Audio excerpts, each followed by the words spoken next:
Ito guys, naubusan tayo ng undercoat na green, no?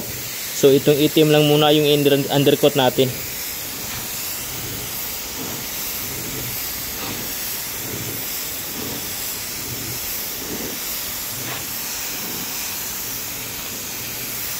Ito po ay undercoat na itim guys. Yan, kailangan basang-basa talaga yung pagka undercoat guys, at saka makapal.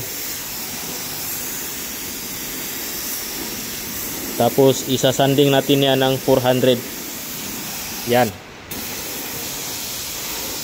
Dalawang patong na undercoat guys. Yan. So naubusan po tayo ng undercoat na green, no? So ito munang itim ang ginamit natin sa pag-undercoat sa ngayon. So ayan, pwede nang umuwi kasi umuwan.